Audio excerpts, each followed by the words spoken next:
Hear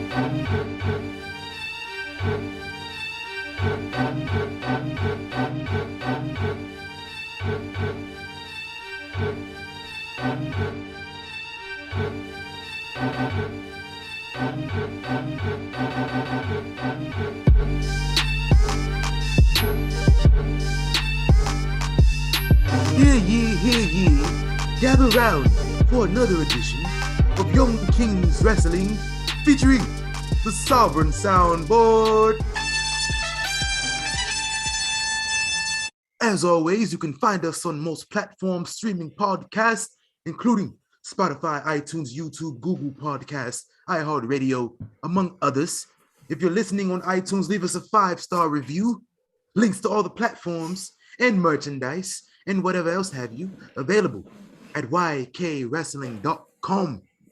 Special shout out to SeatGeek for sponsoring today's episode. SeatGeek, if you do not know, is a ticket application that takes the confusion out of buying tickets. They put a 0 to 10 score on each ticket so you know if you're getting a bad deal or if you're getting a great deal.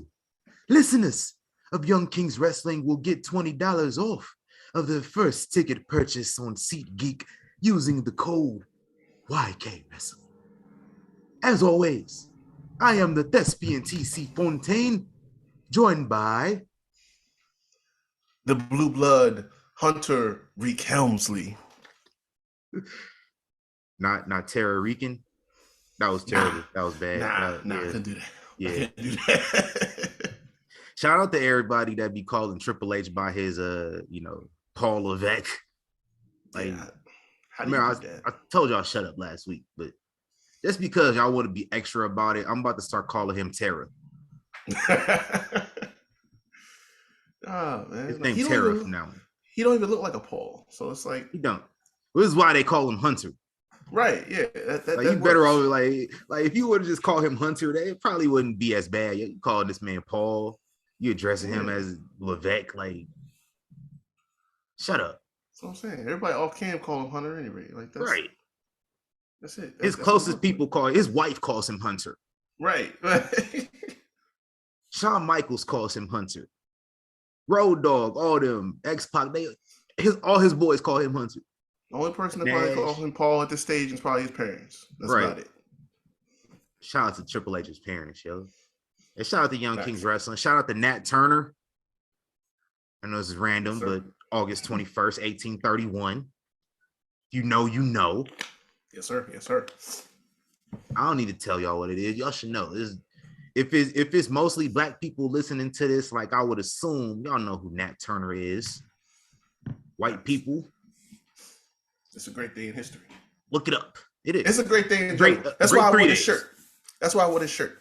You know what I'm saying? Shout out to a year ago today. Yeah. A year ago today. You know what I'm saying? Vegas for SummerSlam, which y'all punked out on doing again, but it's okay. Yeah. Y'all thought y'all could do 2 stadium shows in 3 weeks. Not in the Continental. No. Nah, bro. It's all good. Hey, but we watch wrestling all week long here. What you been watching this past week, man? So I got back on my 03. Kane just tombstone Linda McMahon on the stage. Did he watch Eric Bischoff like 3 seconds before that? I think so. So yeah, it was something like that. That shit was crazy. And then he like look into the camera with the eye and shit. He was like, yeah, I remember that episode like it was yesterday, man. Yeah, no, he threw. What was it? He threw the week before, I think. That was when he Bischoff through that table. Okay, yeah.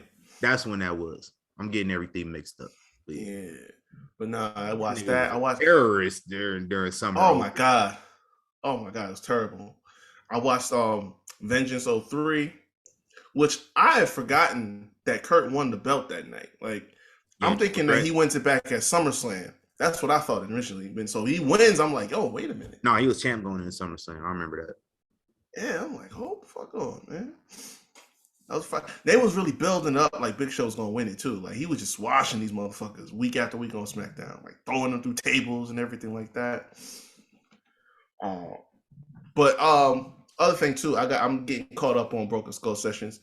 I just watched I'm like halfway through Sammy's, and I watched Sarless when I got in the house. Man, I'll tell you something. We know there's a lot of Charlotte haters out there. I gotta tell y'all, man, this hate is unwarranted. It really is. Because like if you just listen to the interview, like this is somebody that's like admittedly still figuring this shit out. And you can't even tell. Like all these people that think like, okay, yeah, she established now, so she just throw her weight around. It's like that's not it. That's really not it at all. She's the perfect example of that phrase, student of the game. Like she just does what's best for the moment. Like if something ain't gonna work, she's not with it. Like the whole thing, because she talks about Mania 35. The biggest complaint that we had was like she got pushed into the match. She says, I came into TV and they told me I'm just gonna insert you into the match. That's exactly how it went down. Like she wasn't trying to gun for nobody's spot. It was just what she was told to do, so she fucking did it. So it's like all this about like she's as humble a person as you could find. You know what I'm saying? So it's like I sat there thinking like, damn, motherfuckers hate this woman for what? I don't get it. Y'all some weird. It's fans. Yeah. We didn't get into that. Right. Yo, you talk all day about y'all. So, you niggas, man. But no, I've been like back and forth on the Sami Zayn Broken Skull sessions, so I'm still trying to finish that, and then I'm gonna start Charlotte right afterwards. So I got a lot of catching up to do on that. I feel like it's some previous Broken Skull sessions I did not finish. I just like I fall asleep during them a lot because it's easy to fall asleep watching Broken Skull sessions. Like it's not boring. It's just it's two people having a conversation. Yeah. And it's real quiet. It's real, they got good microphones in that studio. I don't hear no background noise. So it's solid. That's what I'm saying. It's soothing to me now. I'll be falling asleep. Big shout out to them though. So I got to check that out. This past week I watched a couple Triple H promos from 2011. More on that. Boy. What else did I watch this week, man? Outside of the regulars, my TV shows is wrapping up and everything. So Better Call Saul it's over, man. It's done. It's done. Oh man. It's quick spoiler alert. I would fast forward 10 seconds if you have not seen it. I'll give y'all. All right. If you haven't changed it yet, it's your fault. Better Call Saul. That nigga went to jail in the first like 15 minutes of the episode. He got caught quick. And the rest of it, he was trying to be on some gangster shit, and then like, all right, we're still on spoilers if you're still here. Mm-hmm. This nigga, if you watch Breaking Bad, you know all the shit that this motherfucker was doing. Right. This nigga was able to only get 7 years in prison. He was able to talk them down to 7 years. And then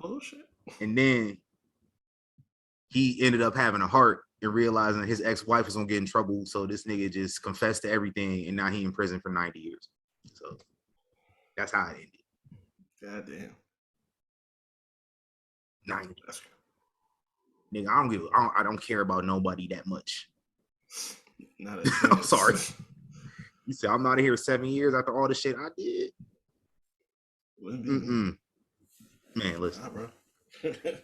No, Raising Kanan started up last week though, so I gotta check out that new episode. Facts, I gotta tap in. Check that out. So I like watching The Shy just to hate watch it. Cause it's that bad. It used to be good. I used to enjoy it. And then like it started being trash and I was already like invested in the characters and shit. So I keep watching.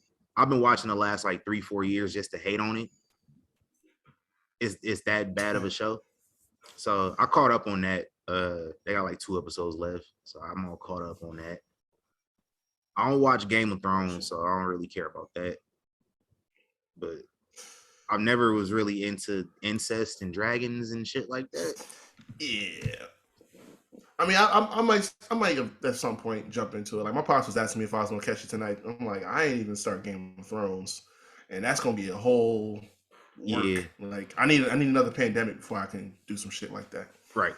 I might start in like a few years once this shit ends and then all the hype is dead and shit. For real, Right. for real.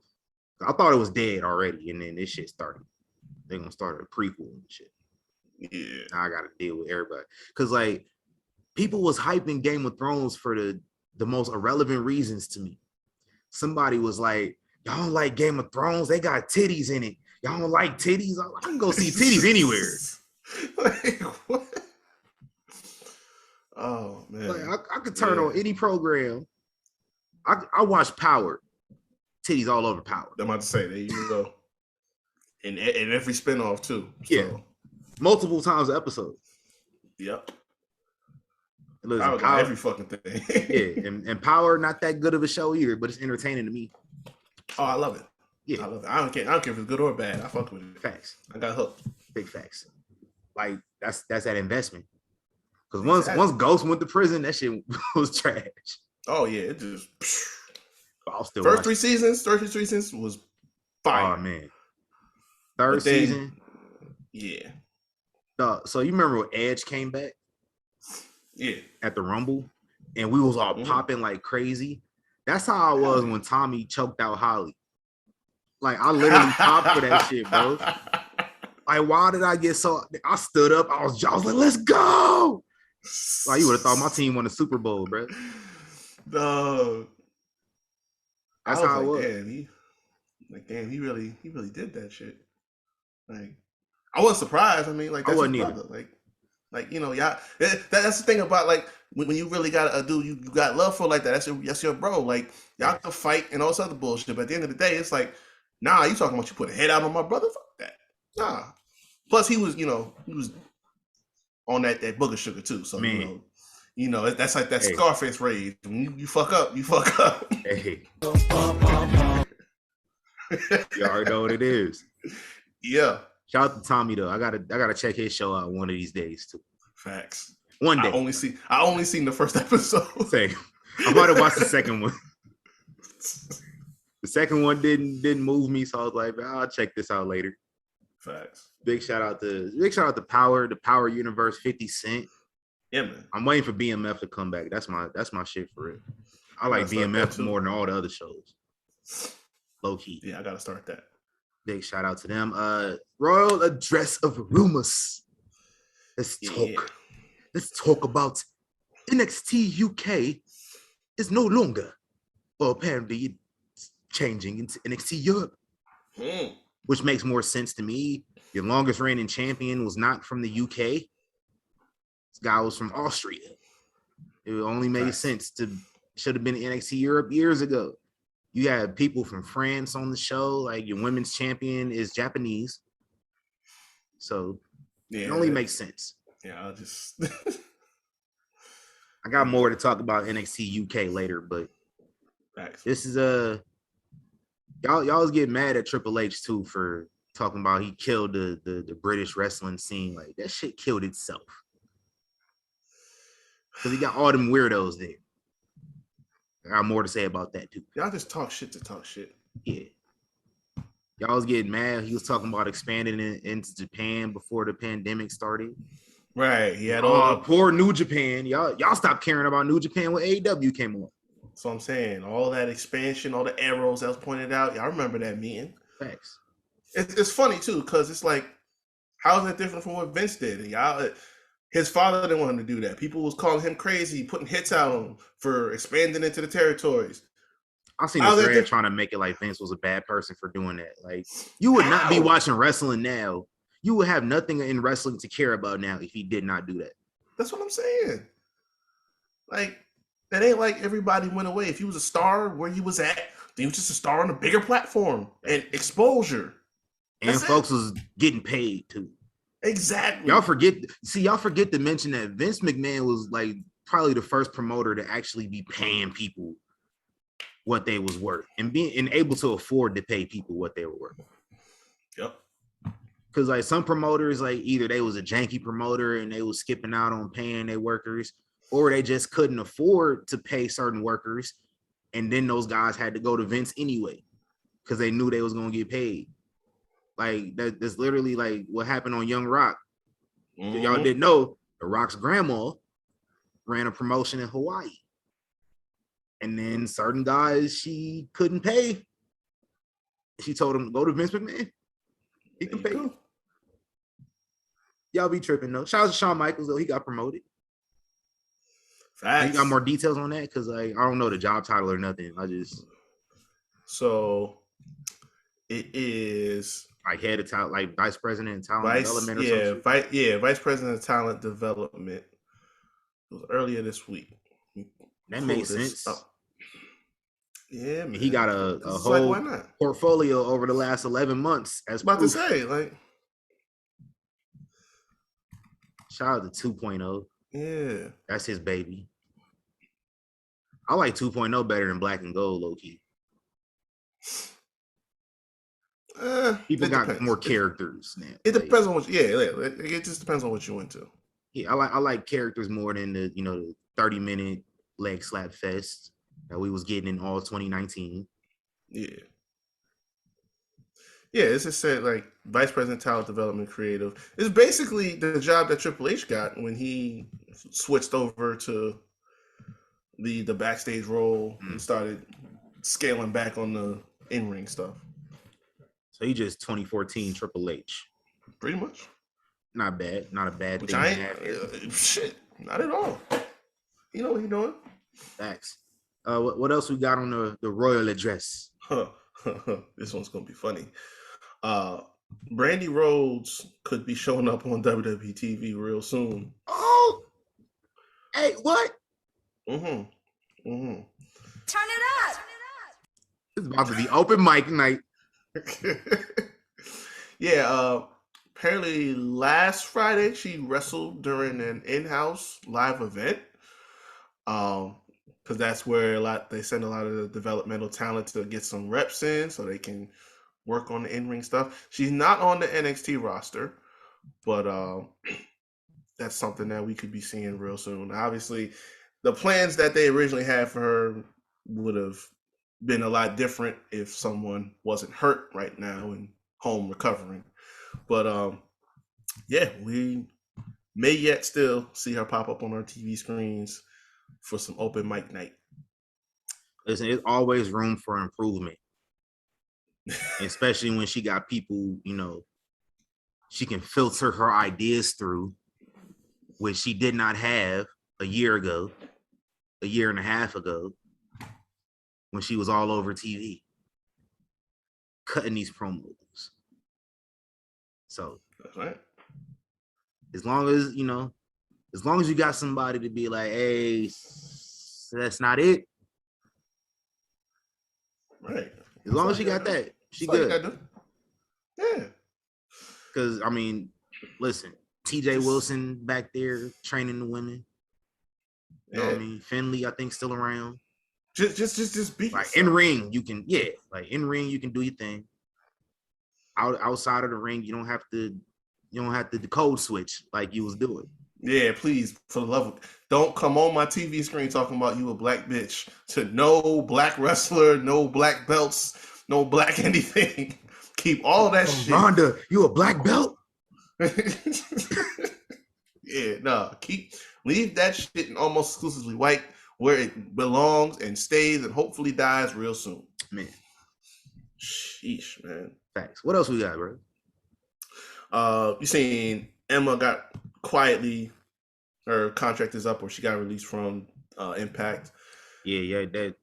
Impact wasted Tenille Dashwood the last couple years. She literally did nothing, which was strange to me. She probably should have been champion. Which I wanted to keep Deonna Purrazzo as champion forever for some reason. Yeah, that went a little bit too long, and now it's like with her team with Chelsea Green, she's kind of cooling off a little bit. So it's not hitting the way it used to be. Impact had a lot of momentum before like January of last year. I wonder what happened. Yeah, that did not work out the way they thought. I'm sure everyone had this like, everybody got like real hype and excited about that. I'm not even gonna call it a partnership. It was really basically what it was Kenny comes in and wins all the belts. That's what it was. I mean, it was more like a parasite. Just, finding the victim. Parasite just got in there, infected the host, and left. That's pretty much it. Yeah. Because, Kenny came in there and won all the belts, and their champion never made it on AEW TV, and the belts only came on to AEW when, what's the name won it? Gallows and Anderson. Right. And even then, it was only like minimal. So that was piss poor. Real piss poor. Yeah. So Bailey Stable got a new name. It's Damage Control. That's the trademark that they filed for. It's not bad. I could rock with it. Better than Control. Way better. Control, not a bad name. It's just Damage Control. Especially like that Bailey's whole reasoning of being there, it makes sense. The name, like she's saying, man, this women's division was on some bullshit when I was gone. Now I'm back. Gotta do Damage Control. It makes sense. It makes sense. So you gotta decide who you believe on this, because Friday we were supposed to be getting the tag team of Nikita Lyons and Zoe Stark in a match with Sonya Deville and Natty. They got pulled just a few hours before the show, and instead we got Toxic Attraction. Now, there's two stories going around about that. One is that one of them was injured. Apparently, Zoe got a concussion from the match at Heatwave. And then another came from Alka-Seltzer Inc. saying that Nikita never made the trip because she wasn't vaccinated, couldn't go to Canada. So, depending on who you believe, if you pay $13 a month for speculation, then that's a story that you want to go with. But for those of us in reality that know that that's cap, I'm just going to stick with the story that maybe Zoe got her bell rung in that match because it's more believable to me. And it was a dope match. Yeah. Both things make sense to me. I ain't gonna lie to you. Because, like, Karrion Kross was also not on SmackDown. You don't find that suspicious? You don't find that suspicious? You might be right. Man, it might not be cap. But it might be cap. Might not be. So either or. Speaking of suspicious, apparently Sarah Logan's back with the company. We saw the whole Viking funeral for the New Day, and she just happened to be present in that video. I was gonna say something about that when we got the SmackDown, but I just want to say, don't bring her back on my TV, mustying my TV up again. Yeah, that's all I gotta say. You ever see somebody that look like they stink on TV and you just smell it? Oh man, you got dreads. She don't got locks. Yeah, those are dreads. It don't look good either. It really don't. That's why I think she musty, because I ain't gonna lie to you. All white people with dreads, to me, they look musty to me. They smell like cigarette smoke and sweat. Because in order to get white people hair to mat up like mine, is a very, very neglectful period that you have to go through not washing it. So that's just where my theory stems from. I'm about to say that would add up. That would make some sense. I seen somebody tweet out like, "Oh, now she want to wear a mask." That's funny. Oh man. It's crazy because like I be seeing people say these things about these wrestlers, like not wearing masks and not vaccinating and shit. Mm-hmm. And now I'll be feeling like I think some of them do be wearing masks, or at least they did. Because I seen Brian Cage in person. He had a mask on. Yeah, that's right. Like this nigga was following the rules. I feel like more people are inclined to follow these rules than folks can imagine. That's just me though. Maybe. I don't know. Let me put on my conspiracy hat. I don't know. But... Hey. Now, last thing I got. They just don't like having to follow the rules, but they'll do it though. Yeah. Last thing I got, Edge was doing the rounds, doing some interviews. He promoting his match tomorrow night with Priest, and said a couple things that one I kind of hinted at before, but also he's got an idea of seeing the end in sight, end is near, getting to that point. Probably within the next year and a half, maybe WrestleMania 40. But yeah, I mean, listen, it's only been 2 years in, and he done already put up some Hall of Fame numbers again. Thanks. I talked about before, like he kind of plays that, not actually Undertaker, but he like kind of plays that Undertaker role, and he talked about that too. It's like he's the guy that is in the locker room. He doesn't like have his own like bus or nothing like that. Like he's in there. People that need help, if they want advice or whatever, just come to him anytime. And yeah, exactly. And like when he was hurt after that match with Randy, he actually spent like 3 weeks working creative, but because he had talent, it just wasn't like sitting right with him. It didn't really give the vibe to him. But he was like, what's another way I can help? Well, who needs help with like promos, something like that? Give me a couple people. Like he would do some Zoom for like an hour a day with a bunch of different people, like just to help them to put together something, whatever ideas they're working with. Just kind of, playing that role, paying it forward, a lot like guys that he came up in the business looking up to. So yeah, that's some dope shit. But I'm not looking forward to seeing the end, but we know what's coming. My short list of people: Cena, Christian. That's about it. Like if you're going out to the end, if not, you just got to put over somebody younger, which there's a whole list. So whoever that would be. But Cena was at the top of that list. Yeah, if not none of those guys, it would probably be him. I wouldn't be mad at that. Because everybody gonna put him over. Of course. Regardless if y'all like it or not. Everybody putting him over. If you're watching the video version, you know who I did. I might have accidentally threw up a gang sign when I did it. So I'm not gonna do it again. I definitely accidentally threw up a gang sign. It was a total accident. So don't be knocking at my door, y'all. But if you're watching the video version, you probably have an idea who we talking about. Yeah. He main evented Raw this past week for some reason. For some reason that match main evented. I don't know why.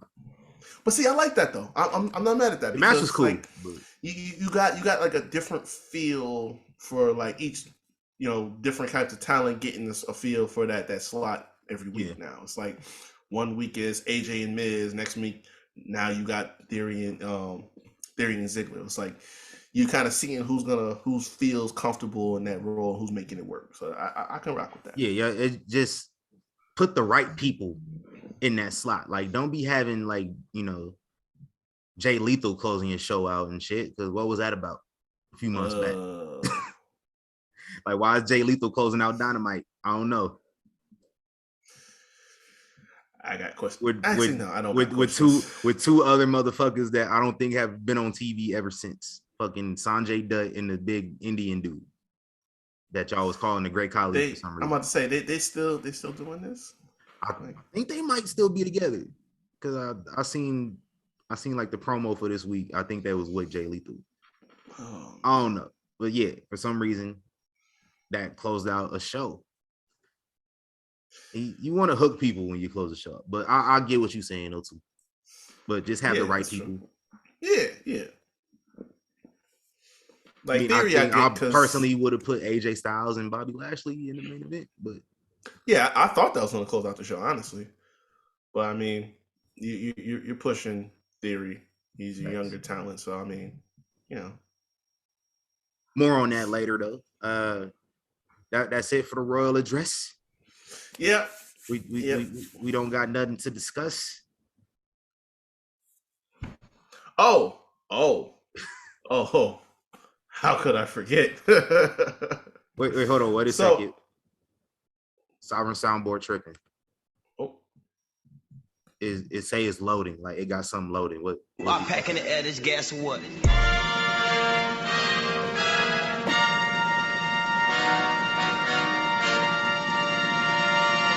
peasants, you peasants. Damn, he hit us with a peasant of the week. Yeah, there you go. I guess. Wonder who it could be. Who? Oh man. Well, where do we start? Well, first off, I want to start this by saying that we told y'all, and I firmly, strongly. I told y'all niggas. Y'all thought I was playing, but I told y'all niggas. As recently as last week. Yeah. Oh yeah. Because Mr. What's his record? 0-1-1 in the UFC. Yes. Mr. Actually, no, 0-1-1. Yeah. Yeah, 0-1-1. Oh, yeah. I don't know why I heard 0-0-1. Yeah. It was 0-2, but it changed 0-1-1. Well, they flipped for some reason. I don't know. Bring that ass here. CM Punk. Boy, oh boy. Bring that ass here, boy. So, well, let me enlighten the people. Let me enlighten everyone who hasn't been. Give us some context. Haven't been up to date on this, because this is what we call long-term booking. So, wind the clocks back since we've been talking about this date in history. Let's go back a year around this time. I think it was a day earlier. Yeah. Almost Exclusively White proudly presented an episode of Rampage live from the United Center in the heart of Chicago where the Bulls play, entitled The First Dance. From the time that show got announced, the rumor mill went crazy about could it happen? Could he show up? And without Michael Jordan was never showing up. Nah. Without just outright saying his name, they basically confirmed it in the weeks that followed. So, sure enough, Chicago-made chick magnet Punk Phillip Brooks crying mostly. Walked back through the curtain in a pro wrestling promotion on live TV to a raucous ovation. Everyone's going crazy. Grown-ass people were crying, embarrassing themselves on live TV. And, I mean, look, it was a great moment. No, nobody can deny that. 7 years away, CM Punk being on TV in 2021 was good for not just Almost Exclusively White, but all of pro wrestling. We were all prisoners of the moment in that time. But then, we got on here like we always do, and we tell it to y'all straight. We said, listen, this is good. This is great. This is something that is, the business needed a little bit of a spark at the time. This was it. This was one of those things. But we left with a word of caution, because we said, hey, while you're enjoying this, while you're soaking up all this fun and this hype around him being back, we did tell y'all that this shit is going to just slowly start to scale back a little bit at a time once Phillip starts being Phillip. In fact, you said that. Once Phil starts being Phil, you're going to see that shit start to change. Why am I bringing that up? Well, as early as this past week, CM Punk decided he was going to cut a promo. And he did it real specifically to take a dig at Adam Page about something that happened, 3 months ago? Yeah. When they were hyping up Double or Nothing, their match up there. Adam Page is a straight shooter. He's a good guy, but he's not going to pull no punches in his promos. And he was bringing up some stuff about Punk and Colt Cabana, which we all know is real deep and personal to the man. Punk apparently didn't like that. And reports came out this week that Punk had been so upset about all the promo material and stuff that Adam Page was throwing out there leading up to Double or Nothing, that he was out there giving threats to leave the company. As early as this past week, Almost Exclusively White executives did not even know that he was going to show up until an hour before the show. That's why he was not promoted in the days coming up until, 7 o'clock? Show goes live at 8. So 7 o'clock is when CM Punk's first promotion for being on the show came up there. Let me pull these quotes up. Sources claim that Punk has often verbally expressed his displeasure, including recently so blatantly that they thought he might end up quitting the company. It was said by those close to him that he might have almost decided to stay home instead of coming to Wednesday's show, but they don't think he would have quit, and there's no indication he plans on leaving AEW. But one veteran said that they have heard threats being levied. Oh man, it just keeps on getting better. It keeps on getting better. He before the promo that he cut on Moxley, he was taking a dig at Paige, talking about not coming out and being a coward instead of doing cowboy shit, saying that the apology should be larger than the disrespect. Again, talking about something that happened 3 months prior. And that part of the promo was a shoot. Apparently, there was nothing that was pre-planned before that. He just came out and said that shit.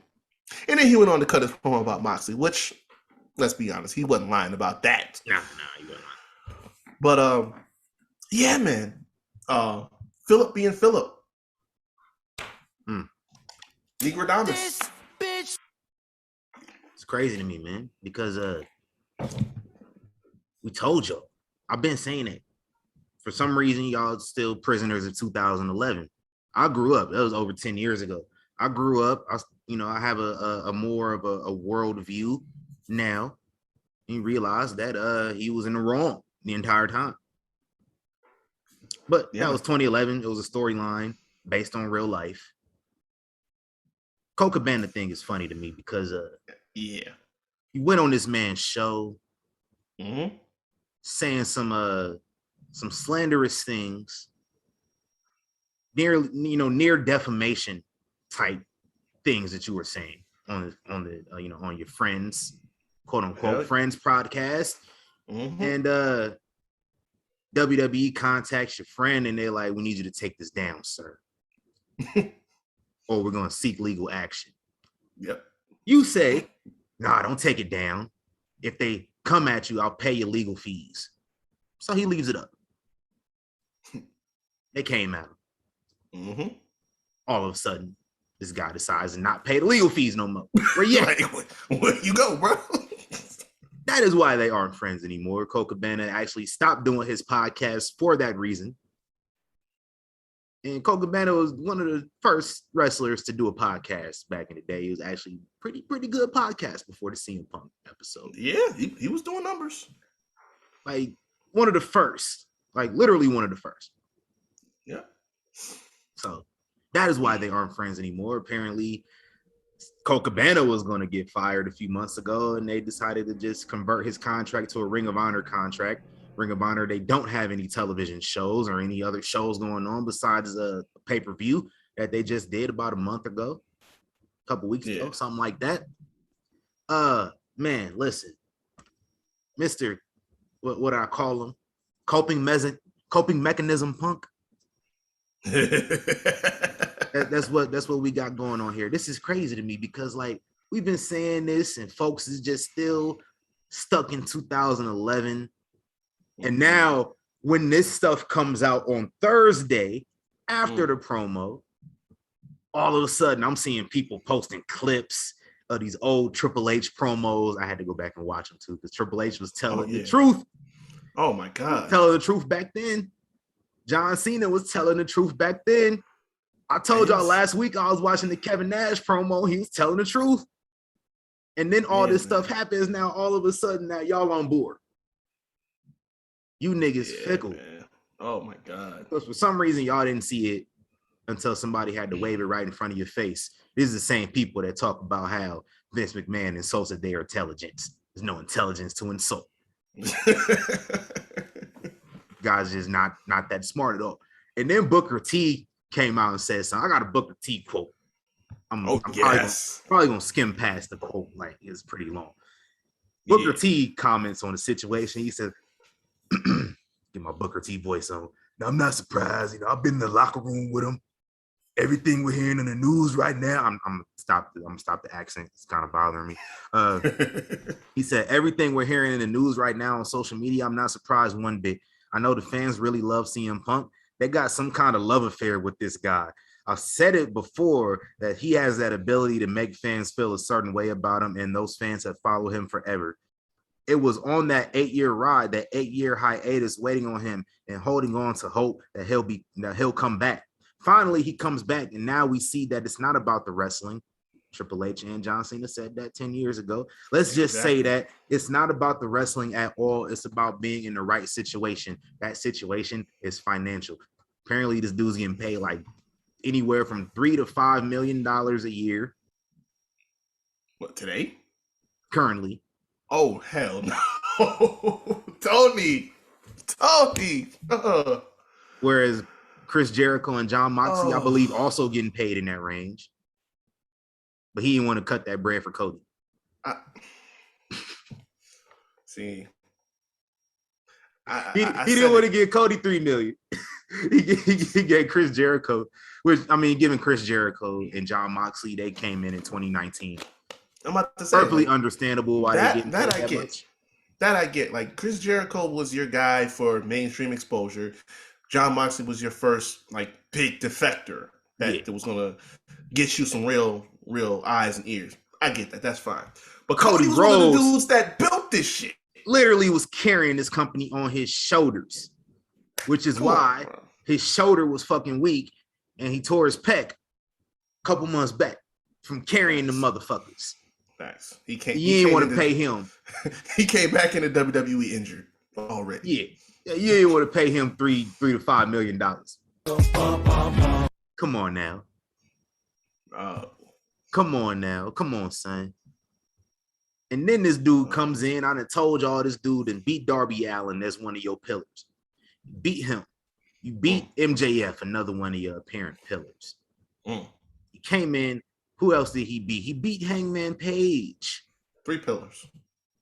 And he ain't one of the official pillars, but he one of the dudes that you supposed to be building the company around. He didn't beat all these guys. Yeah. And talking about, I'm here for the guys and the girls in the back. I'm here for wrestling. We're going to make wrestling a better place. Nah, son. Pardon? We told y'all niggas. Last time I checked, I haven't seen, and mind you, I don't watch regularly. I just, take a peek in every now and then. Mm-hmm. Where's Thunder Rosa been? Where's Ruby Soho been? Yeah. I think Ruby been on like Dark or one of them joints. Where the fuck Thunder Rosa been? Told y'all that was gonna happen. Yeah, y'all knew that was gonna happen. Where's Andrade been? He was on Dynamite. Well, no, because he has a, which again was just the exact thing I didn't want to see was him in another faction, but whatever. We know Keith Lee has shockingly kept his TV time. Him and Swerve, they got the tag titles, I think, right? Yep. Yeah. But I mean, listen, man. The change that needs to happen in that company is not happening. So all of this is rah shit you were doing when you came back was cat.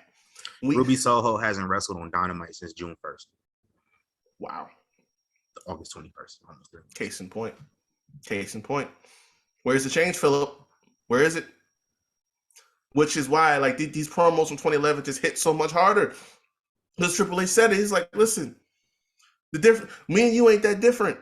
Like, I was all about stepping over toes to get my way to the top. I just looked everybody in the eyes and told them straight up, you just wanted to make yourself a martyr out here, acting like you're trying to save the people and making this big grievance about it. Like everyone is so mistreated and shit like that. The talent is mistreated when really it's just you. You know what I'm saying? The process of making this a better place is only about making you the centerpiece. And that's what happened. He wanted to be treated like John Cena without having to do the John Cena work of media appearances and all that stuff. Like, bro. Remember Undertaker got on his neck? Oh, yeah. Because he was showing up to media appearances, just rolling out of bed, whatever. Yeah, like you're not the funny thing was put in like, work to do it. That's why nobody wanted to do nothing for you. That's what I'm saying. Like he really tried to make it seem like Taker was just like bugging out for no reason. I'm like, you're a world champion. They put this responsibility on. Mind you, they there's 2 world champions, but you were the world champion of that show. You were basically the top attraction on SmackDown during that time. So yeah, they put a lot of responsibility on you. So it's a big task to ask you to dress the part. Everyone else did. You see, we talked about it before. You see Batista's fits when he was world champ. Right. He didn't spare no expense. Like, he made sure he was looking right. But that's what you're supposed to do. And Taker being the godfather of the locker room, it's like, you don't question when that man tells you something. He's like, listen, you a champion, dress like a champion. You shut the fuck up and you take it. But he didn't want to do that. That's why he got 10 minutes at Hell in a Cell. Yeah, I was literally looking it up right now. I was like, how long was that match? It was short. It was not long at all. It was not. He got an ass whooping, grand opening, grand closing, like as he should. It's loading up right now. Wikipedia, it's kind of slow sometimes. I want to say it was about 10 minutes. This is why folks need. It wasn't much more than that. Yeah, this is why Wikipedia be asking us to donate so they can have faster servers. Because it's kind of slow right now. What we got? And it was the first match on the card, 10 minutes, 24 seconds. Right at the start of the show. And CM Punk was the champion. And Undertaker beat him in 10 minutes in a Hell in a Cell match. Yep. To start the pay-per-view because he was on that bullshit. Got his ass cooked. He got cooked. Hey, you didn't go down like that, huh? He got cooked. Deserved cooked. Mr. Cooked by Mike Jackson Punk. Cooked by Mickey Gall Punk. He wanted to tweet out like if everybody needs me, I'm here. Sir, you are several months late because we needed you back in the spring, back in the winter. Like you've been taking your sweet time getting here. I heard something say he because I didn't know this dude was like a photographer for the UFC too. Really? Or he was a photographer. Listen, don't quote me on this. I'm not gonna quote the person that said it. But I did see he was like a photographer. I don't know if he was a UFC photographer, but I did see somebody say this dude whooped Punk ass and then went to go for take photos of the rest of the show. Damn. God did. That's a story and a half. Constantly moaning Punk. I'm telling you, man. That's a damn shame, man. Like the hunt. What the hell going on over there, man? The honeymoon period had to end, and we told y'all it would end. Yeah. And when it ended, you would see a different person. It was drastic too. Literally 1 year on from that day, what are we seeing? And it's like, you had to know this was coming. How many other people deserve to be wearing the belt right now? There's a guy. There's one guy that's been off TV for like 12 weeks. That's exactly where I was going. That's exactly where I was going because he just cut a promo saying, hey, you went out here, you got money to pay all of these former WWE guys and putting them in the spotlight and putting them on the main event, putting belts on them. But the guy that's been sitting here since day one, putting everything and putting all this work in and night out, gets no love. And now he's been gone. Supposedly might be coming back soon, but he ain't been on TV. Bro, the longer he off TV, the more I believe he went out there with a hot mic and just started shooting. Oh yeah. And because he did. And because the guy running the show is such a beta, he didn't do nothing about it. Oh yeah. He let him go out there with a mic mad and say whatever he wanted. Oh, he was stupid. He was sniffing that pure Colombian because he really thought like, oh yeah, you go out there, you cut a nice shoot promo, shoot on. He really think he Vince. Like, yo, shoot on me. Tell me what you think. This motherfucker is 25 years old? Yeah, 26, I think. He still has his entire career ahead of him. Man. And he's one of the hottest prospects in the business. Why would you do that? Like, and now Vince is gone. Right. So even if Vince had any reservations about the dude, that's out the window. So if they want to sit up there and say, hey, I like the way he was talking that shit. We got some space, you know what I'm saying? When the door's wide open, you see all the people that's been coming back. You know what I'm saying? DJ Paul going down the budget cut list as we speak. So I mean, they got room. He was taking up a whole lot of the budget for some side pieces. So like, a lot of that money might be going to some more productive use. I'm just saying. Facts, man. All I'm saying, man, see, all them folks went over there, and now they realizing grass ain't greener on the other side. Oh, yeah. That just means it's fake over there. I'm telling you, bro. What's his name? Brian Pillman's kid, Junior. Him and Griff Garrison. Varsity Blondes was one of the biggest talents that they initially promoted. They ain't been on TV. They were just tweeting about that the other day. Somebody Blondes in mentioned 2.0. Imagine it. Oh man, it's crazy. Shout out to Still I Rise. But no, like they was one of them talents that they promoted early on.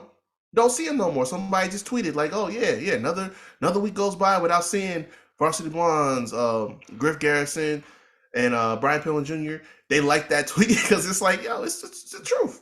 Miro was talking a couple weeks ago, like, yo, listen, I was getting treated better in WWE than I'm in here. And he been listen, that the Redeemer gimmick is fire. Why are you taking it off TV? So much potential.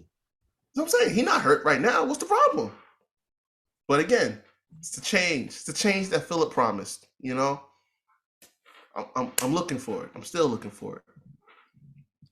It's to change the culture, man. It's real wild. It's real wild out here. It's to change the culture. Enough of that guy.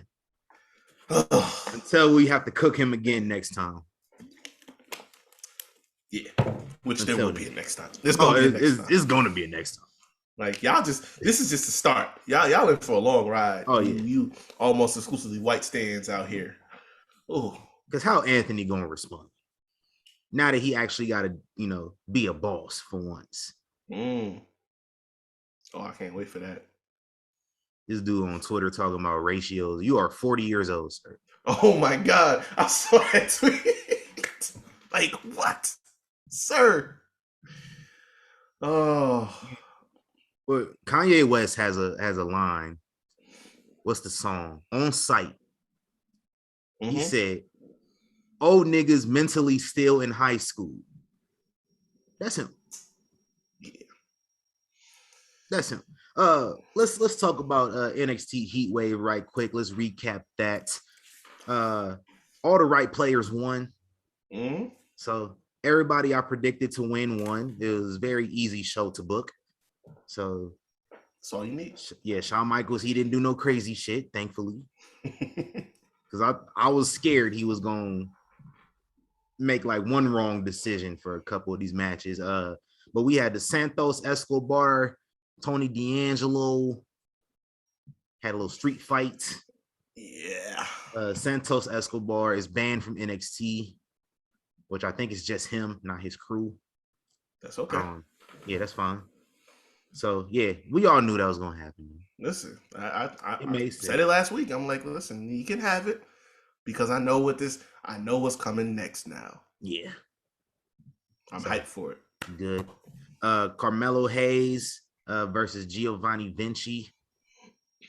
I don't remember how that ended. I'm not gonna lie to you. I actually totally forgot. Oh. It was like an interference spot, wasn't it? I want to say yeah. I don't. It wasn't clean. I know that much. Yeah, that's the thing. I don't remember who interviewed. Yeah, somebody. It's driving me crazy. Hold on. Middle of it. It's driving me crazy. Let's circle back on that one. What else we had? Roxanne Perez versus Cora Jade. I told you Cora Jade she needed to win, and she won. Good decision.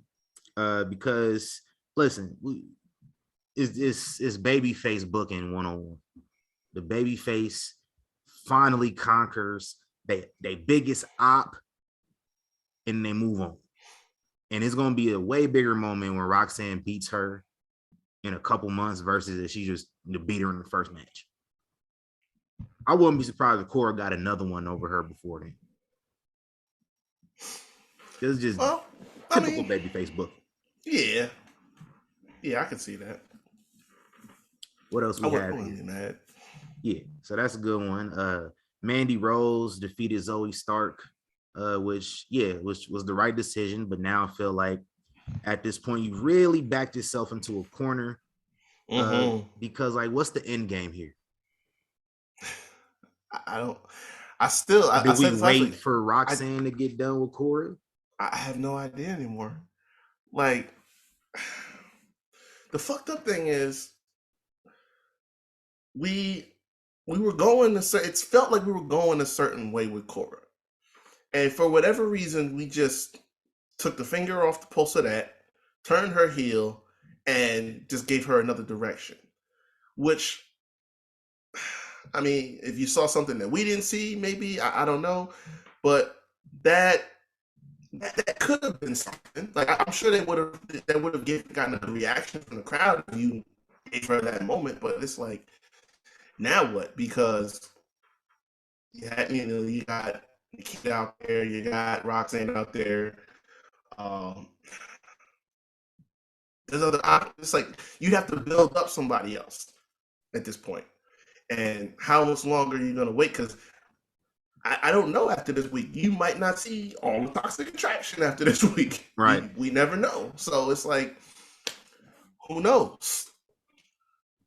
I mean, I don't think Mandy needs to be there much longer. I think, the goal was achieved. Like, she can go back to the main roster tomorrow and slot right into the women's division and is way farther along than she was before. So I don't know, man. I mean, it's a good problem to have. Tight spot. It is.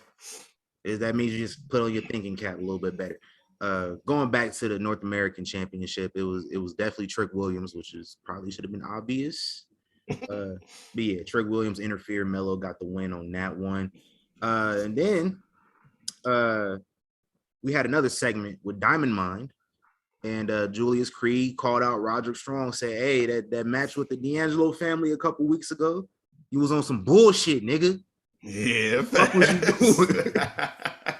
And Roderick Strong, I didn't know Roderick Strong had a crazy lisp that needed to just keep a microphone out of his hand forever.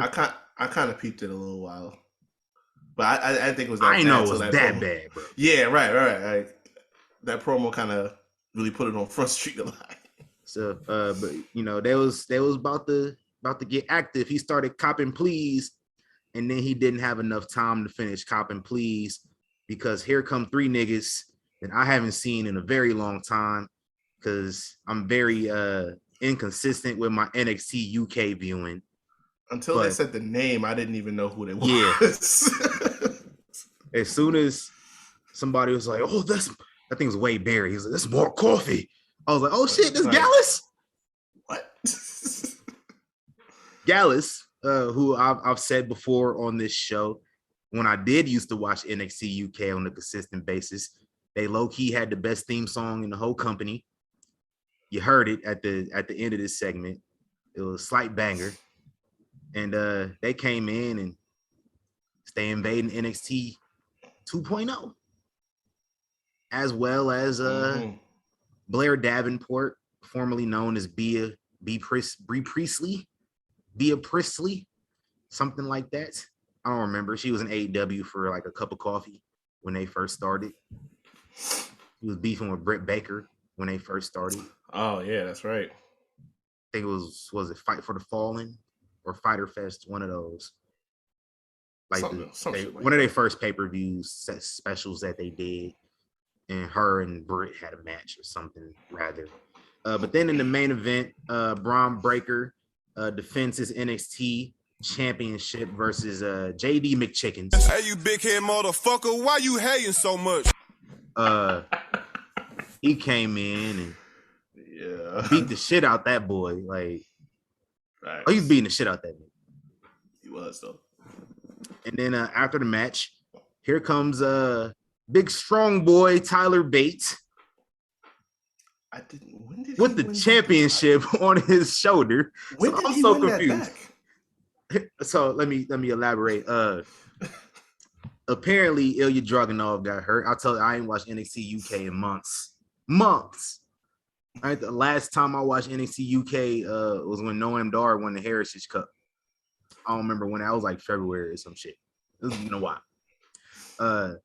I did not know Ilya Dragunov was hurt. No idea. So they ended up running a tournament that Tyler Bate won. The thing is, the tournament wasn't done airing on NXT UK, and they just had Tyler Bate show up on regular NXT with the belt. So I'm just all confused. I see Tyler Bate with the UK title belt. I'm like, when he win this? And so Shawn Michaels apparently don't care. He also don't care that you keep bringing a lot of these UK dudes from Speaking Out, the Hall of Famers, and bringing them in. Also kind of crazy. JD, Gallus, Blair Davenport, she was named in that shit too. Mm-hmm. So the next Worlds Collide is just going to be like 2.0 versus UK or some shit like that. Shit. All of Europe, apparently. Yeah, I guess so.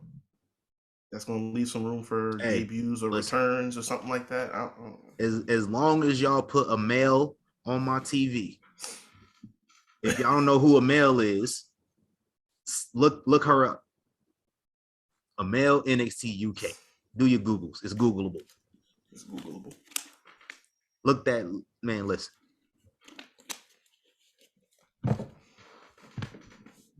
Mm-hmm. Yeah. I dig it. That's all I got to say about that.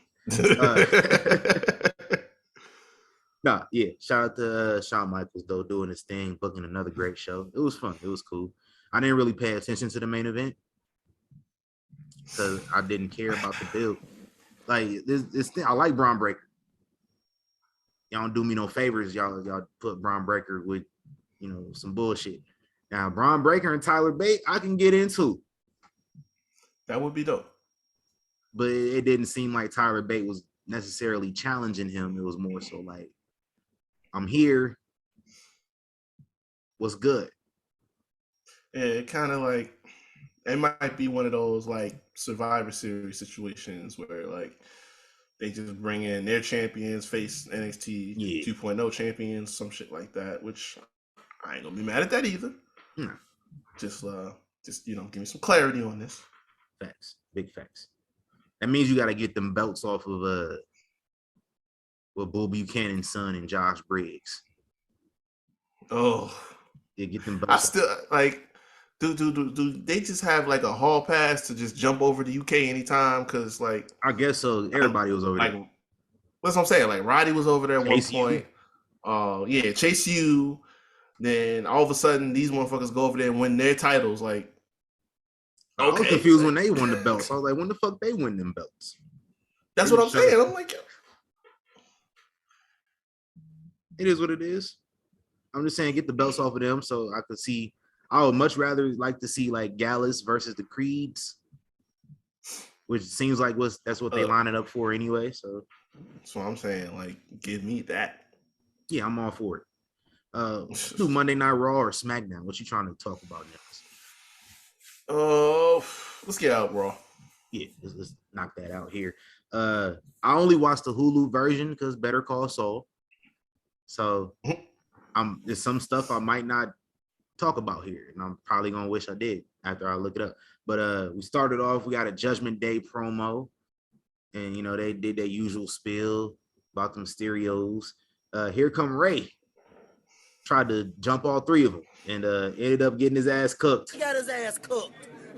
He got cooked. Adrian, you didn't go down like that, huh? He got cooked. Damn shame. Like, dog, you can't fight your way out of being a bad father.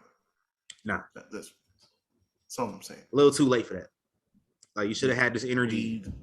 You didn't have this energy for Eddie. Like, he wasn't running up on Eddie. Was he? Am I wrong? Right. I don't think so. Nah, he wasn't running up on Eddie like this. And he was violating way more. That's what I'm saying. Like, Eddie was at your neck. That whole year, he was at your neck. This nigga visited. This nigga brought a camera crew to go visit your son at the playground, and you didn't run up on him once. You waited to the match. You was a bad father in 2005. Yeah. Crazy. Yeah, that was bad. That's terrible. Elsewhere on Hulu, we had Drew McIntyre showed up, which I guess he was looking for Roman because He felt like Roman ain't gonna show up on Fridays. I'm gonna just see, he can show up on Mondays. I'm gonna just show up and see if he's here. That's my theory. He's doing Roman Reigns' spiel from 2017 or 2018, whichever one. See, Roman isn't showing up to work. Which, like, what goes around comes around. Yeah. I guess, But, I'm jumping ahead a little bit. Roman came out on SmackDown, was like, hey, son, listen. Even if I ain't here all the time, it's still my shit. That's a big fact. But yeah, we did this. And it's like, listen, everybody talks their shit about that lifestyle till they live it. You know what I'm saying? Until they understand. Because like Rock was talking all that, not Rock. Cena was talking all that shit about Rock going off to Hollywood doing his shit. What's Cena doing right now? Yeah, the guy that we spent like 25 minutes talking about earlier, doing the same shit. There you go. But so I mean, it's what it is. Yeah, so Drew was doing his thing, and then Kevin Owens came out basically saying he was entitled. And Drew went off on this nigga. Boy. And then I don't think folks listened to everything else that Drew was saying because y'all was focused on the last thing that he said. Because y'all got so hyped that Drew said the word wrestling.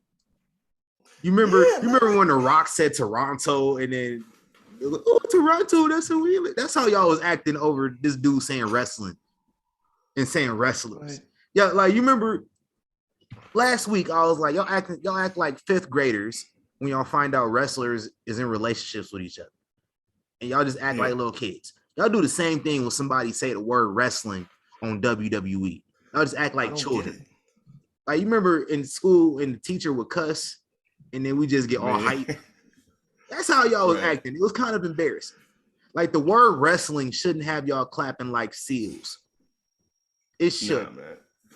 Because if I remember correctly, the last time that they did use the word wrestling to promote something, y'all wouldn't shut up about them saying it too much. You included, sir. The last time, yes, the greatest wrestling match ever. Listen, that was about the tagline. They had nothing to do about the word. That tagline business I was not for, because like that whole pandemic era was all about a tagline on every pay-per-view. That was driving me nuts. That's all that was. But I'm just saying they use the word wrestling before. It's literally in the company's name. Yeah. So the fact that they be saying it on TV shouldn't have y'all acting like this, bro. In fact, I got a quote from one of my favorite wrestlers, bro. You know him. You know, the happy one. He was on Instagram. So it's this dude, and the fact that, wrestling fans are crazy and they don't like getting called out and they go and block your page and report your page and get you suspended and all that good jazz. So this dude is on a private page, but he knows Baron Corbin personally. He knows like EC3 personally, and his whole page is just shitting on wrestling fans for being wrestling fans, basically shitting on you niggas. So he ended up posting something similar about like motherfuckers getting all hype over the word wrestling being used. And then Baron Corbin comments on it. He says, the only people that actually care about that word probably live in their parents' basement and on Twitter. It's 5%, maybe 10% of our audience. The families with kids don't care what Twitter thinks. I like going by WWE superstar or sports entertainer because it's much larger and it plays to a much larger audience. It does, which is why you said that here.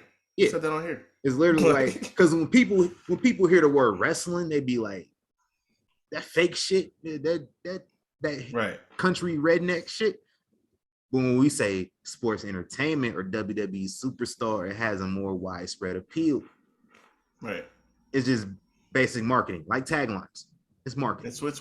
It's what they do when you see them anywhere else. Like anytime you see like a wrestler on the Today Show or something like that, they're WWE superstar.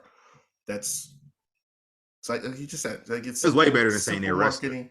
Simple marketing practices that everyone exercises. Like, every business worth its salt. And the other thing too is like they've been ever since the man took over the job, they've been doing away with all these restrictions on stuff that they say. So let's not act like this is new. Yeah, This is like they've been doing this Big since he got in here a week ago, 2 weeks ago. They've been saying belt and shit like that. So come on now, relax. all right, calm down. Also, we got a Seth Rollins and Matt Riddle promo, and this dude done apparently stomped some sobriety into Matt Riddle because Yo, the dude jokes, he was no talking laughs. right. Yeah, it was none of that bullshit. Hey, listen, and it's the first time he didn't get cooked. So listen, Stay off the weed.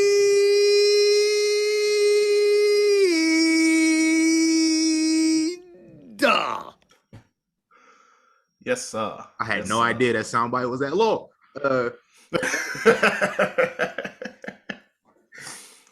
Listen, if it keep you from getting cooked, you should stay off of it until you done beefing with this nigga, because y'all done had beef for a while now. And this part, Shit. Seth blouse was crazy. Yo, why does dude look like he's shopping Victoria's Secret? I don't understand. Like, oh, I get it. You're going for overly over the top, androgynous, flamboyant shit. But dog, this certain shit. You just, as a man, I feel like you should just think about, don't go in Becky's closet to get your shit no more. Like just Right. Like just, Especially because she's not on TV right now. And you think it's all good man. and say, shit, I'll wear this. You ain't gonna be wearing it. Right. Like, don't do that. Like Tripping, I gave you a pass with the WrestleMania fit. That was up there, but now you veering off into Prince territory. We gotta chill a little bit. Right, man. Only Prince can pull that off. Yeah, man. Because he'll still get bitches while doing it. Oh no, Prince, man, listen. Don't get me started on Prince. Yeah, man. This dude was 4'11" and dressed the way he dressed and pulled crazy women. Ridiculous. Crazy. We also had Lashley, AJ Styles, first time ever. Amazing match. Hell yeah. Amazing match. I forgot to mention Drew and Kevin Owens was a good match too. That was. Oh yeah, that was a slapper. I need more of that. This Kevin Owens, bringing prize fighter Kevin Owens back, I'm here for all of that. Facts, like Kevin Owens is a great talent, no matter how you slot him in there. But look, I said this already. When DJ Paul take over and he start pushing his guys, Kevin Owens was one of his guys when he first came up, and saw what they did with him. So if we get that back, I'm here for this. Yes, sir. Especially if we're gonna separate the titles sometime soon, which we really should. Yeah. It's listen, I love this shirt. But it's Fire. about that time. It's about that time. Fire. But Lashley, AJ Styles, that was a great match too. Yep. Dexter Lumis apparently is stalking AJ Styles. This is the second match he is trying to invade in 2 weeks. I was like, why though? Why AJ? Well, yeah, out of everybody, why this guy? We know the reason. AJ needs something to do. Basically. But damn, like, what's your motive for stalking this guy? This was one thing if it was somebody from NXT. Theory. Yeah, it's like Theory makes the most sense, but what AJ do? Like, and is he still mute? Is he gonna start talking? Like, yeah, it's a lot of, and it's not a bad thing, but it's a lot of questions that I'm gonna need answered. Like, pretty soon. Like, you do this 3 weeks in a row. If you do that shit again tomorrow night, then I might be like, okay, all right, talk to me about what's going on here. Like, leave me. Right, you don't like flat Earth conspiracies or something? That's what I'm saying. Like, what this man do to you? Like, draw a picture of what he did to you, or what crime he committed against you. You an Alabama football fan? Right. Like, what's going on here? You just don't like them Georgia Bulldog fans? You just taking it personally on people? What's good? That's what I'm saying. Like he talks through his art. So just sketch it up. Just give us something. That's all I need. This week on Raw is gonna be a good one. We got Damage Control versus Alexa Bliss and Asuka in the women's tag tournament. Main event me, please. We got Edge versus Damian Priest. Edge's first match in Toronto since 2010. That could be main event too. Could. And then Trish Stratus is coming back. Oh. I'm just saying, Bayley needs something to do. Facts. Like Bayley's girls is doing all the work. Like I'm just saying, I don't know what premium live event is after Clash at the Castle. Extreme I'm just saying, Rules. Is it up here, up in Philly? Okay. Saying in Trish Stratus, I don't think Philly is that far from Toronto. I don't know geography that well if it's not in the US. I have no idea where anywhere at in Canada is at. I just know Canada is Canada. I think Toronto not that far from like Detroit. Maybe. I think yeah. That's closer. Yeah, that's about all I know. I'm just saying, Trish, what you got planned next month or the month after that? That's what I'm saying. Bayley been talking about fighting you for a while now. So that's facts. Yeah. What didn't she say like her and Sasha versus Trish and Lita or something like that? Yeah, like 2 years ago. That was that. Yeah. Okay. All right. That's what I thought. But yeah, set that. I can run that too. I'm with it. I'm saying Trish. I like when Trish come back. She Always, still go. Man. She didn't lose it ever. This was my favorite women's wrestler growing up, and she probably my favorite women's wrestler all time. Hell yeah. And the fact that it took me so long to accept that there were other women better than Trish Stratus.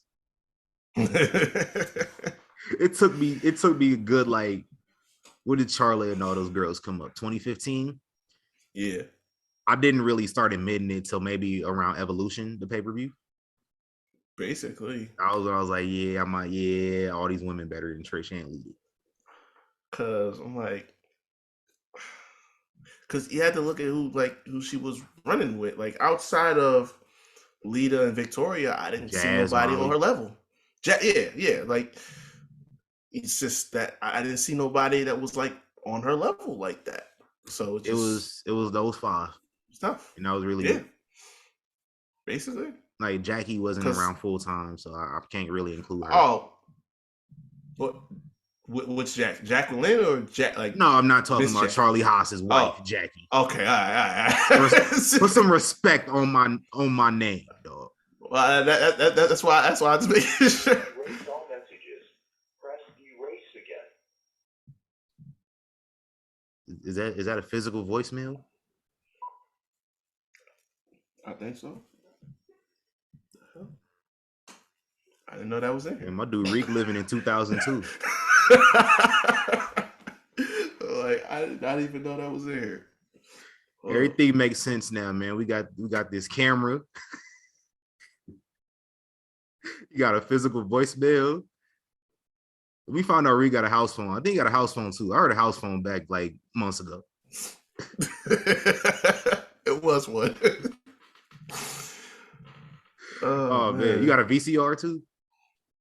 Nah, honestly, I wish I still had one. No, me too, low key. Those was the days. Hey, VCRs was hard, bro. Yeah, I used to have all the tricks to the VCR. I used to time it. I used to tape Monday Night Raw and shit every night without fail. Set the timer on Raw, like. Facts. Oh, it's a movie that I used to watch when I was a little kid, and it's coming on in the middle of the night. We don't got DVR. Let me set that recorder. Facts. Shout out to VCRs, man. Yeah, man. I was talking about that to somebody the other day. So you ever like go buy a movie? Man, listen. I used to go buy a tape or something, and so used to have this trick. So on a VCR cassette tape, it was like a little square, and it used to have you could, and when the square was exposed, you weren't able to record over it. But Right, like, damn, I need to record my wrestling, and I don't got no blank tapes. So I'm gonna take this tape. Oh, we don't watch this shit. I put a piece of tape to cover it up. Rap. It worked now. It's recordable now. I used to do that too. Yeah, I used to have some old Ricky Lakes or Oprahs that ain't nobody watching no more. I'm like, get this shit out of here. Hey, I got you to watch tomorrow, man. Big facts, man. Oh, I know we just showed our age on here. Yeah. Shout out to any listeners who don't know what a VCR is. Thanks. I am curious how many of y'all are there out. Yeah, you probably don't get half of the references that we mentioned on this show. Facts. You don't know what a VCR is. You don't know a lot what we talking about. I said Ricky Lake and like half of y'all just niggas like Rick who? Ali Jesse Raphael. Mm-hmm. Real quick, and we move on. This lady called at my job a couple weeks back, and I got her, and it was a black lady. She was watching Maury in the background. I was about to keep her on the phone. I wanted to hear what happened. Yeah. Like, he the father or not? Oh man. Hey, let's go into SmackDown and we can wrap this up. 1200th episode of SmackDown. 1200. I think was at the 1000th, so this had 1000 was lit. It's crazy though, man, because like 1200 episodes. Mm-hmm. That's how I know I'm old. I remember when SmackDown started. Yeah. Like I'm old enough to. I'm not old enough to remember when Raw started. I was literally like 3 months old, but yeah, I'm older than Raw and SmackDown. But I don't remember when Raw started. I remember when SmackDown started. It was that year we was just seeing life. Man, 1999 was a movie. Hell yeah. 1200 episodes. So many things have happened over the last 23 years. But now we have Roman Reigns as our champion, and the Usos not around because I don't know. Usos, I don't think we're allowed in Canada or something. They got issues at the border. Yeah. So yeah, the Usos apparently don't ever show up on TV when they're in Canada. I've noticed that. So if they're not around, Sami Zayn can finally sit down and talk to Roman Reigns, and he did. Sat in the locker room and talked to Roman for a good 5 to 7 minutes. Like Roman let him answer his phone and everything, man. Mob ties. There you go. That's real. all he wanted. Yeah, he just wanted some some one-on-one time with the Tribal Chief. He got it. And Roman was cool about it. And he was talking shit about his cousin, though, which was a mistake. Yeah, you can't be doing that.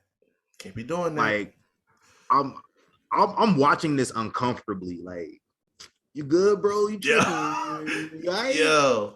I know you're smarter than this, bro. Oh, that's why I had to tweet.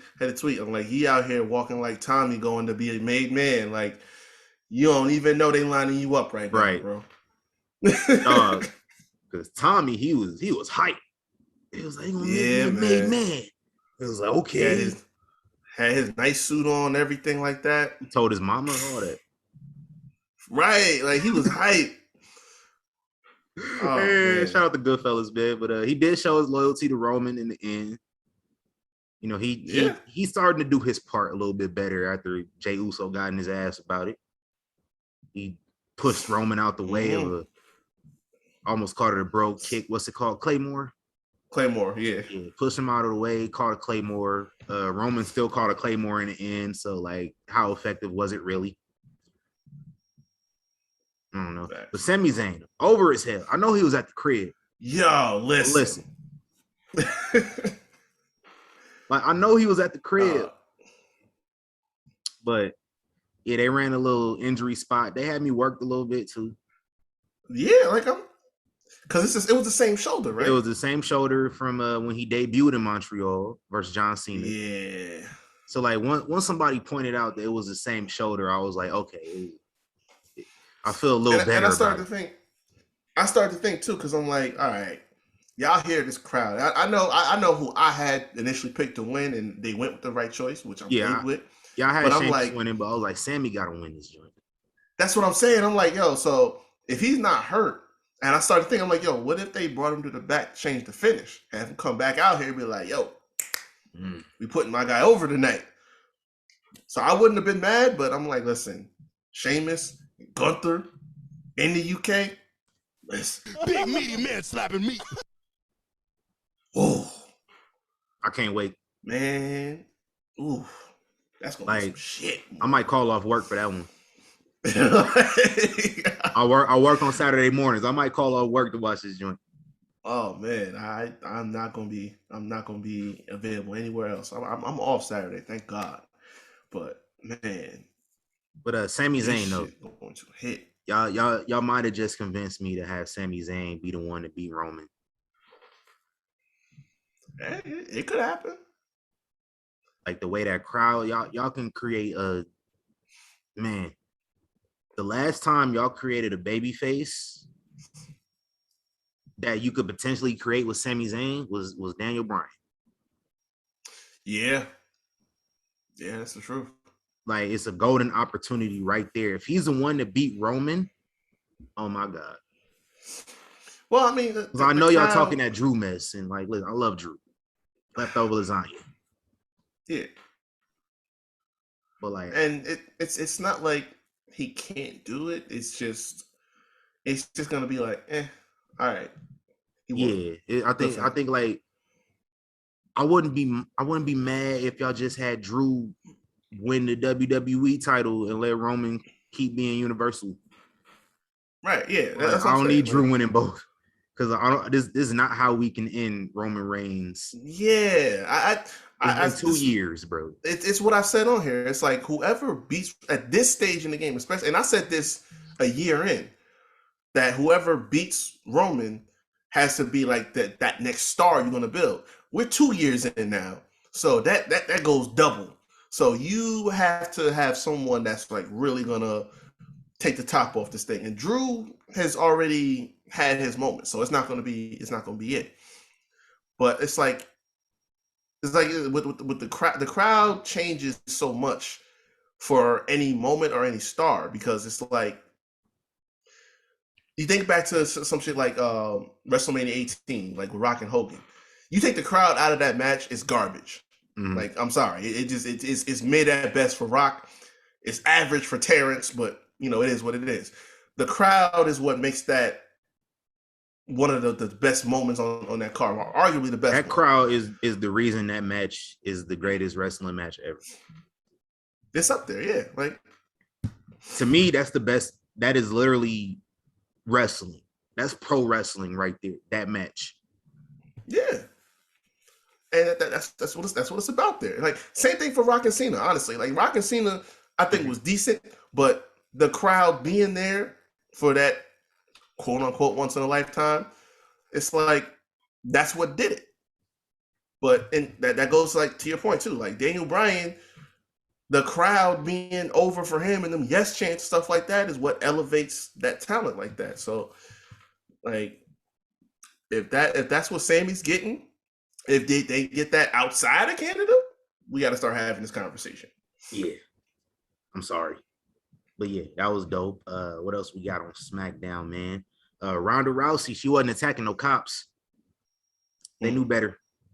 Which, by the way, I didn't have an issue with that until I realized that they were in Canada. I thought Canada had Mounties. How y'all got regular cops in Canada? No, I said the same thing. I was like, what happened to the Mountie? Right. Like somebody lying to me. What's happening here? Continuity just it's all bad. If we wrong, if we got any Canadian listeners, let us know. If we wrong. Yeah. I know there's some of y'all out there. Just let us know if we stereotyping. Because if it's true, if y'all switch to some, just some normal ass cops, then okay, cool. I just didn't know that. Because I thought all Canadians looked like Terrence and Phillip.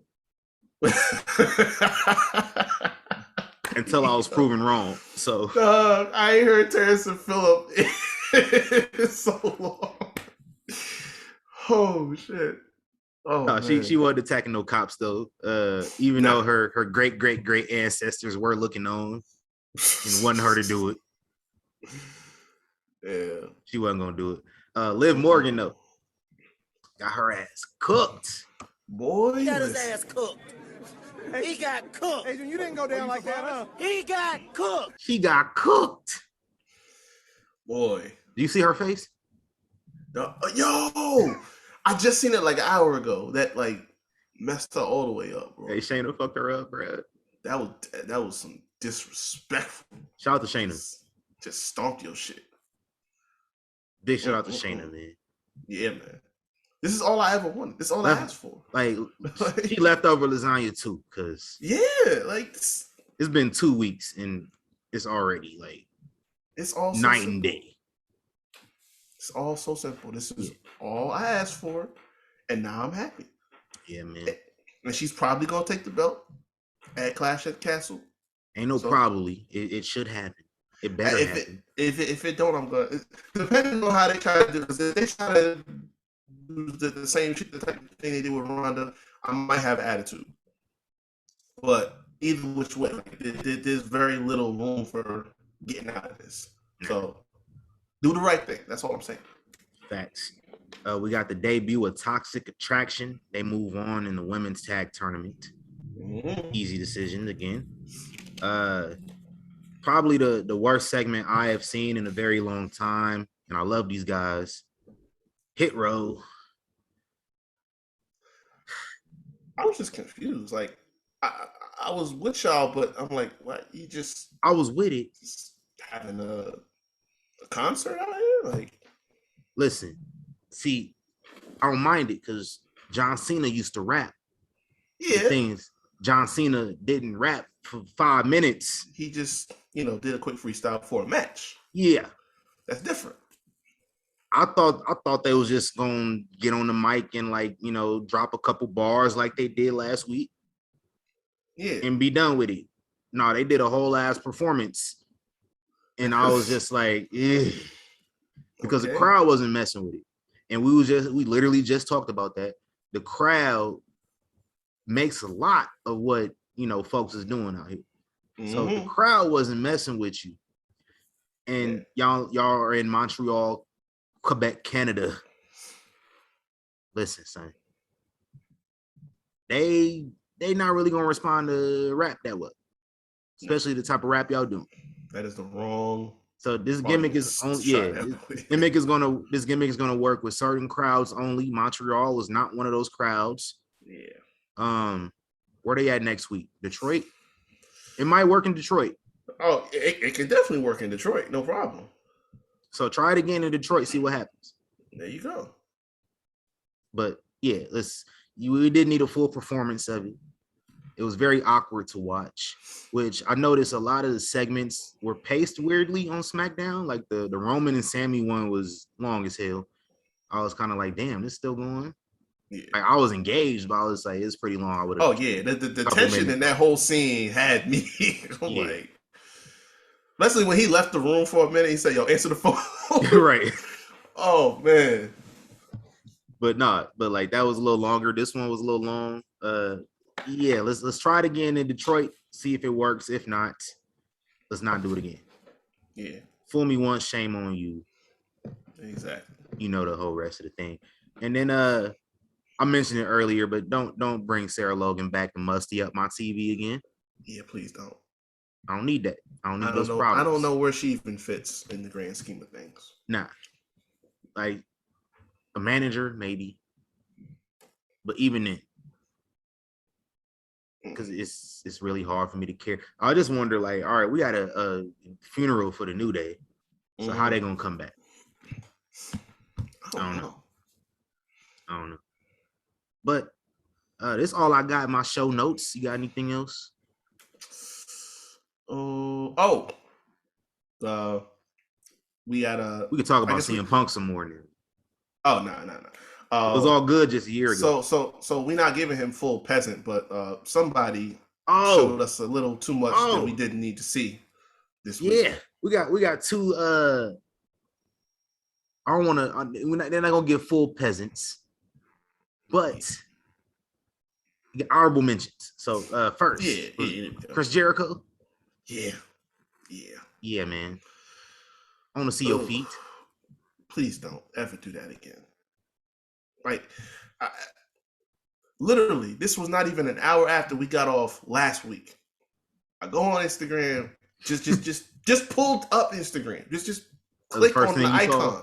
The first thing I see is this man's feet, because of whatever, his toenail got ripped off or some shit or whatever from a match, and he put some caption, "Oh, y'all think it's real?" Yeah. Like, bro, you've been doing this 32 for 30 years. Nobody, you are not the person to be trying to still be arguing this bullshit. Right. You're supposed to be so far beyond that it don't even affect you no more. But not even that, let alone that, showing people, bro, you what, 50 years old? About to be 50 years old? Come on, bro. I think he is 50. Like, it's Googleable, but I don't feel like searching it, so I'm not going to. Is he close enough? I do believe he is over 50 at this point. I think he turned 50 like a year ago. But nah, that's why like it was hard for me to get into Rusev at first, because he didn't wear no shoes. Like Matt Riddle don't wrestle with shoes on. Like, this is wrestling, bro. Put some shoes on your feet. I want to see your feet. I don't really like feet at all. Like, I think people that have foot fetishes are weird. Yeah. Which is like my favorite movie director has a foot fetish, and there are feet in every last one of his movies. Oh yeah. Unnecessarily too. Bruh. Like, Once Upon a Time in Hollywood. That I was just going to go there. Like, if you needed any further proof, you were even on the fence about, maybe you exaggerating. Watch that movie. Watch how many times.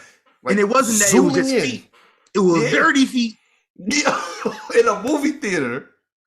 Like, come on, man. You gotta have some damn fucking class. Have some couth. Yeah. There you go. Like, you are my favorite director. But have some couth. Y'all know who I'm talking about.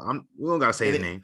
And it makes me go back and like watch a whole lot of these movies, and it just, you see it every single one. It's every one, bro. Damn. I don't like feet. Like the weird nigga from Nickelodeon, foot fetish. What? Yeah. You didn't know that? No, I didn't. Ooh. Like, go watch like Sam and Cat. The one with the they got the locks a little bit. Sam and Cat was damn, what's the girl's name? Ariana Grande. That was her show. Okay, yeah. Cause my sister used to watch that show. Yeah, there was a lot of feet going on that show. Oh. It was real weird. I mean, Nickelodeon got some sketchy shit going on, so it do. Which ain't surprising me, but nah. And then honorary peasant to this guy, if you can see it. Oh my god! Y'all can read that. That was funny. I miss my child's birth for AEW. Imagine missing your kid's birth to watch Arya Davari in the main event.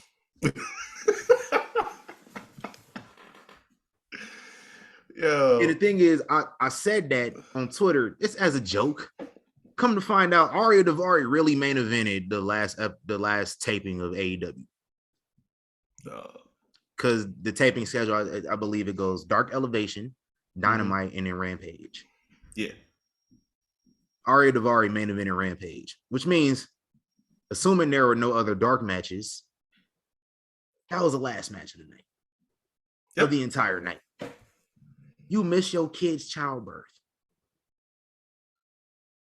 I don't have words for that. I really don't. Like,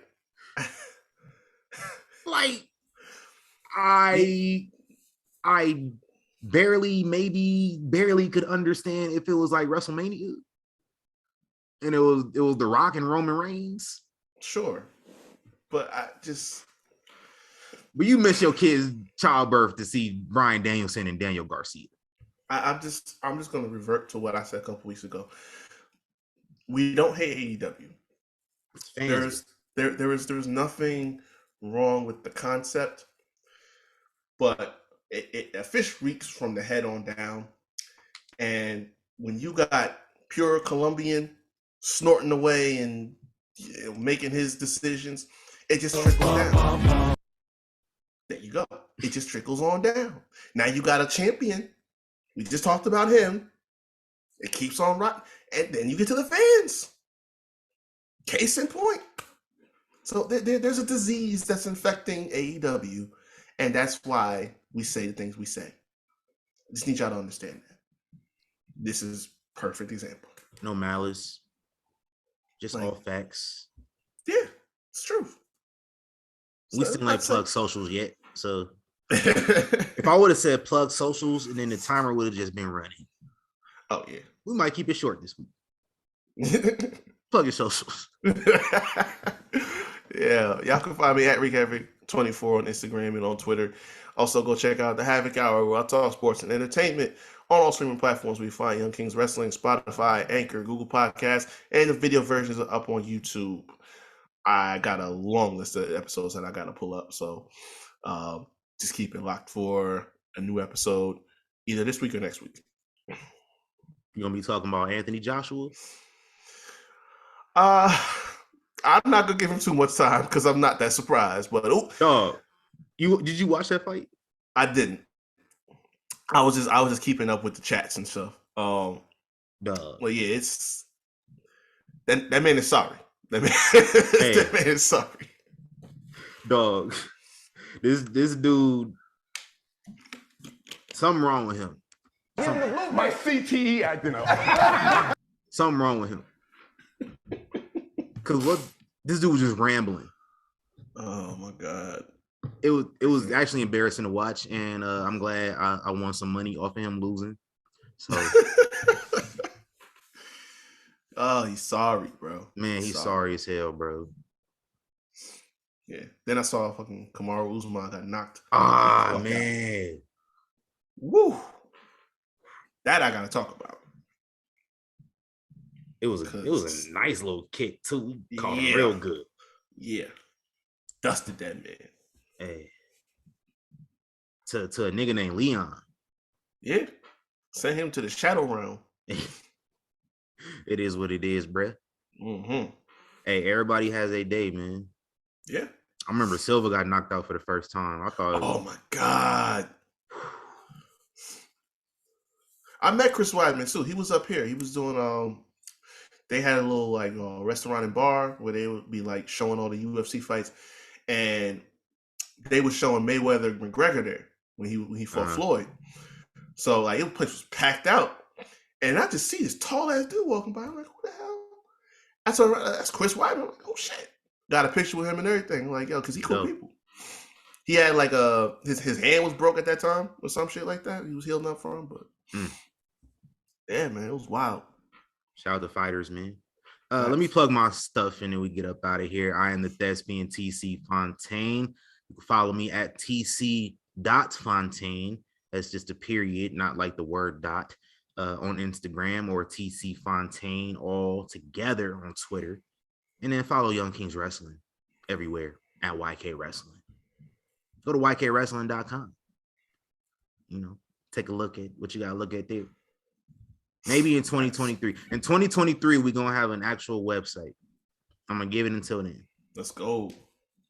So maybe like at the beginning of 2023, we can get something cracking. But I have nothing else to add. I have no song again. I'll be better prepared next week. I mean, it was a trial. Like I had trial segments. I had to see if y'all liked it. And I don't know if y'all like it, but I did. So I'm going to keep going with it. I just wasn't prepared this week. It was funny. So, I mean. Yeah.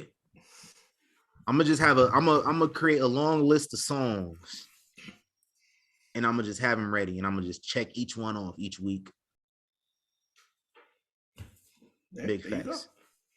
There's a gimmick. And then one of these weeks, we're gonna have our anniversary celebration. Our anniversary for our podcast was like 2 weeks ago.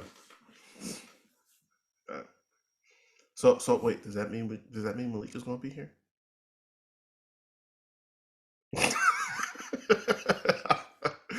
Oh man, I don't know why I asked that question. That man ain't even been in the chat. So we got a group text between the three of us that's been up since I joined the podcast, pretty much. So about 2 years now. I think the last time my man responded to that text was when we hit him up about him getting. Yeah, it's like when we hit him up about getting married. Like that was the last time I think I heard from him. Crazy.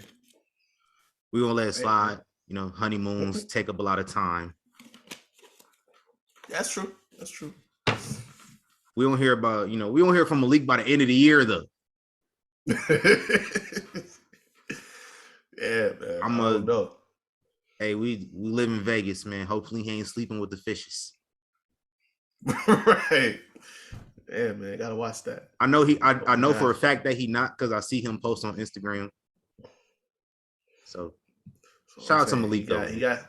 He working. We see that, but yeah. Just we don't see him. That's all. Facts. Shout out to Malik though, because if it wasn't for no Malik, y'all wouldn't be listening right now. I'm about to say I wouldn't be here. He wouldn't be here. I don't know what I would be doing. I'd probably be watching wrestling right now still, but like I wouldn't be talking about it. Yeah. It's always good to talk about it. I appreciate y'all for listening. And if you made it this far, I don't know where the timer is at, but right now the timer can be ended because we gone. We out it.